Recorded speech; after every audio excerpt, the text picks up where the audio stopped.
is with A for Shauna. S for Sonia, and today we're in Savannah. That's right, just southeast of Haywood County, right? Yeah. Well, a little bit southeast, should I say. Yeah. Full ways. That's right. But not too far. That's right, yeah. So we're at the Tennessee River Museum. Uh-huh. It's a wonderful museum. I've been here many times. It's worth visiting anytime you're in this area. That's right. I think we should go in and speak to some folks inside the museum. Let's go see Lauren. All right. Y'all come on. My name is Lauren Whaley. I am the liaison to the Tennessee River Museum. We are located in downtown Savannah, Tennessee at 495 Main Street in the historic post office here that was built in 1939. Tennessee River Museum was born out of the desire to tell the story of the Tennessee River and its impact on the county and the surrounding area. We house collections that date from prehistoric times all the way through the Trail of Tears, the mound builders over here at Shiloh and in Savannah. Of course, the Battle of Shiloh, steamboats, and all the way up to the formation of Shiloh National Military Park.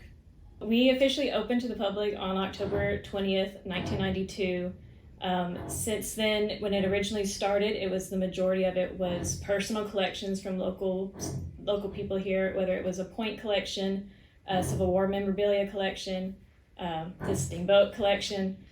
So now we have items here on loan from the University of Alabama, the Smithsonian, of course, Shiloh National Military Park, the Cairo Museum down in Vicksburg, Mississippi.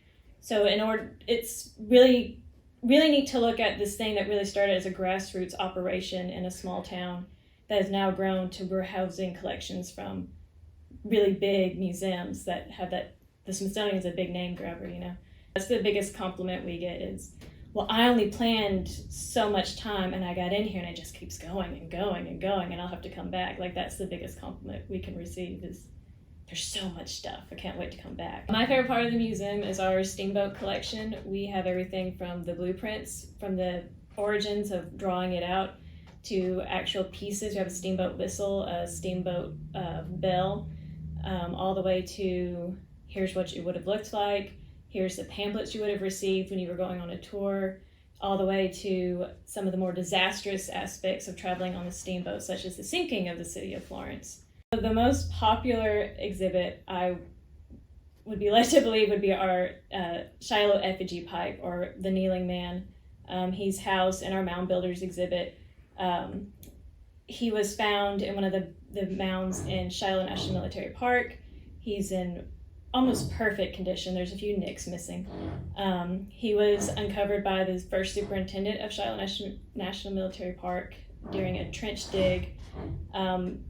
The room that he's actually housed in was built specifically to house this little effigy pipe. He's about this big, literally priceless. And we keep that room at a perfect 72 degrees to keep him nice and safe and comfortable. But we have people come from all over the place just to see this little tiny man. We are planning an expansion. If you hear buzzing on this recording, that's what is happening. And so our new addition on the main level will be we'll be moving our steamboat collection from its current location into this new building, which will allow us to tell bigger stories, have more space to tell those stories, and we're just super excited. I've seen the collection myself. I've gone through them. We have at least 3 or 4 actual photo albums taken by people who would have been getting on a steamer in Paducah and coming down specifically to go to Shiloh. And they have so many landmarks that are still recognizable to this day. If you get on a boat and you're like, oh, I know that's that giant rock, or that's the same bridge. The bridge is still there. It's still operational. And so that's going to be my favorite part, is you're going to be able to follow these families as they travel down, again, with recognizable landmarks to show that even though these photographs are taken in the early 1900s, almost over 100 years later, it's still the same thing. We still have this urge to travel and get out on the water. So I'm very excited to incorporate that and share those people's memories whose names may be lost to us now, but their journeys and memories will get to live on here in the museum. The Tennessee River is super important to the history of not only Savannah, but Hardin County specifically. But Savannah would not be where it is if not for the river.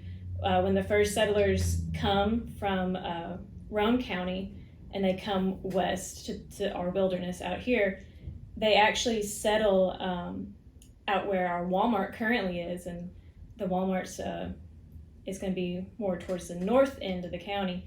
And when they set up there, they realized there's not going to be much of a future if we stay here, because all transportation has to be on the water. And so they actually moved the original seat down here so that they can have that access to the river, so they can have steamers come through, have ferries come through, because we didn't even have a bridge here in Savannah until after World War I. You had to take a ferry back and forth across the way. And so really having the Tennessee River here, if we didn't, there wouldn't be, I'm sure there'd be something here now, but it wouldn't be what we know as today. And of course, the river is what leads to the mound builders in Shiloh. They build there because there's river access. You have the Battle of Shiloh because they're on the river heading down to Corinth, and so they stop here. So it's literally every single thing that has happened in our history is because of our location on the river. So we do have a few river cruise lines that do come through. They do dock down at Wayne Gerald's River Park. And when they dock, occasionally some of the tours, they'll have hop-on, hop-off tours where they have different spots throughout the city. And the museum's usually the first stop just because we're right there next to the park. But visitors who want to get off and visit, they get to come through and they get to learn about how the original steamboat travels would have come. But it's always fun to go down there and see the steamboats today docked where these steamboats of the early 1900s would have docked as well. So it's always exciting to see that coming down the river. We are open every single day of the year except for Christmas, Thanksgiving, and Easter. Monday through Saturday, we are open from 9 a.m. to 5 p.m. On Sundays, we're open from 1 p.m. to 5 p.m. Adults are $5 admission. Children and students get in free. I'd love for you to come and see our history that we have gone through, see the history that we're about to add to our expansion, which we're very excited about. Follow us on Facebook and Instagram, and we just can't wait to see you. Well, Sonia, what do you think? It's amazing history. Yeah. And such a wonderful museum here. Yeah.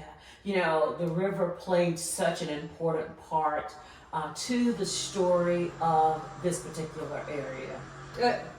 Savannah was built around the river. Mm-hmm. And it's exciting to know they have additions planned for this museum. And Yes. they're going to tell more of the stories that we had never heard before. That's right. All right. So that's a wrap, don't you think? That's a wrap. Until next time. Until next time. Bye, y'all.